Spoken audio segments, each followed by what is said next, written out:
Hai Swipers, selamat datang di Swipepreneur spesial kolaborasi dengan Ikatan Apoteker Indonesia Pengurus Daerah Jakarta.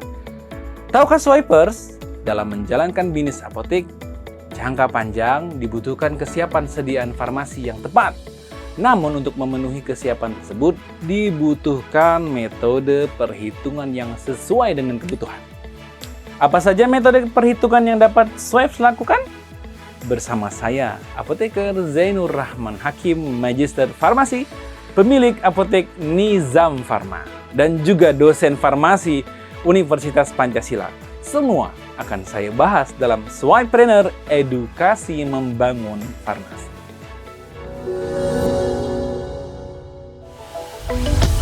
Metode konsumsi.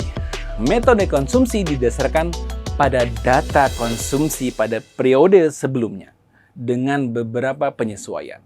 Metode ini sering dianggap sebagai metode yang paling tepat dalam perencanaan, yang efektif, terutama untuk apotek yang sudah berjalan, paling tidak selama 3 bulan. Perhitungan dengan metode konsumsi didasarkan atas analisa data konsumsi sediaan farmasi periode sebelumnya, ditambah dengan stok penyangga atau buffer stok, stok tunggu atau lead time, dan juga memperhatikan sisa stok. Buffer stok dapat mempertimbangkan kemungkinan perubahan pola penyakit dan kenaikan jumlah kunjungan. Misalnya, adanya kejadian luar biasa. Maka jumlah buffer stok bervariasi antara 10% sampai 20% dari kebutuhan atau tergantung kebijakan dari apotek itu sendiri. Sedangkan untuk stok lead time adalah stok obat yang dibutuhkan selama waktu tunggu sejak obat dipesan sampai obat diterima. Beberapa hal yang perlu diperhatikan oleh swiper dalam menghitung kebutuhan sediaan farmasi dengan metode konsumsi adalah: yang pertama adalah pengumpulan dan pengolahan data.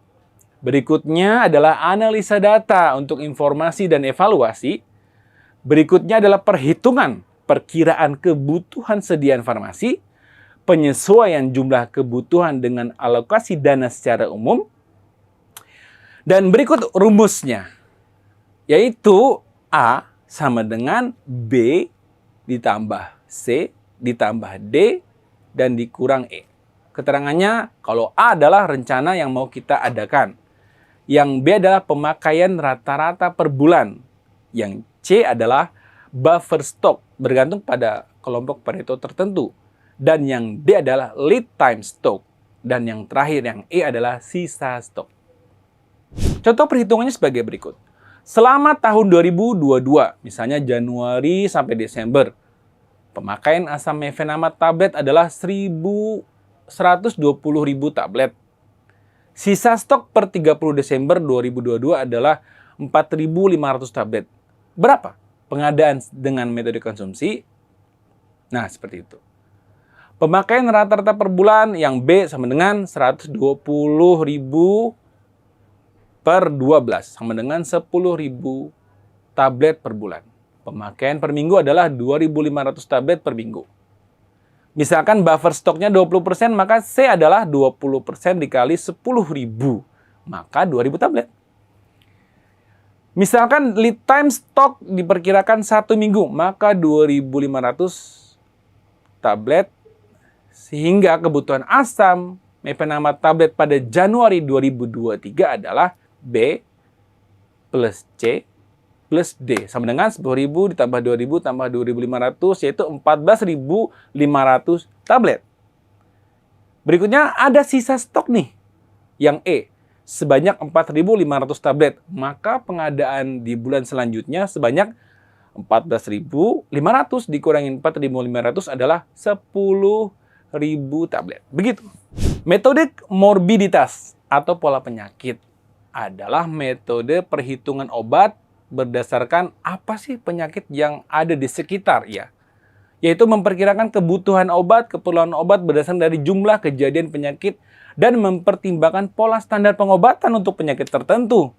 Pada prakteknya, penggunaan metode ini jarang sih diterapkan karena keterbatasan data terkait pola penyakit. Langkah-langkahnya adalah yang pertama, mengumpulkan data seperti komposisi demografi dari kelompok populasi tertentu, misalnya berdasarkan umur, dan pola penyakit seperti penyakit pada populasi dan frekuensi kejadiannya, ya, asam urat, hipertensi, dan seterusnya. Yang kedua adalah menghitung kebutuhan jumlah sediaan farmasi dengan cara jumlah kasus dikali dengan jumlah obat sesuai dengan pedoman pengobatan dasar. Jumlah kebutuhan obat yang akan datang dihitung dengan mempertimbangkan faktor antara lain pola penyakit, lead time, dan buffer stock. Contoh perhitungannya sebagai berikut. Penggunaan oralit pada penyakit diare akut. Nah, satu siklus pengobatan diare nih diperlukan 15 bungkus oralit, masing-masing 200 mili kan. Jumlah kasus adalah misalnya 180. Jumlah oralit yang diperlukan adalah 180 kasus dikali 15 bungkus, yaitu 1.620 bungkus, masing-masing 200 mili. Metode proxy consumption. Apa ini? Metode ini adalah metode memperhitungkan kebutuhan obat menggunakan data kejadian penyakit, konsumsi obat, permintaan, atau penggunaan, dan atau pengeluaran obat dari apotek yang telah memiliki sistem pengelolaan obat dan mengekstrapolasikan konsumsi atau tingkat kebutuhan berdasarkan cakupan populasi atau tingkat layanan yang diberikan. Metode ini dapat digunakan untuk perencanaan pengadaan di apotek baru yang tidak memiliki data konsumsi di tahun sebelumnya. Selain itu, metode ini juga dapat digunakan di apotek yang sudah berdiri lama apabila data metode konsumsi dan atau metode penyakit tidak dapat dipercaya. Sebagai contoh, terdapat ketidaklengkapan data konsumsi di antara bulan Januari hingga Desember.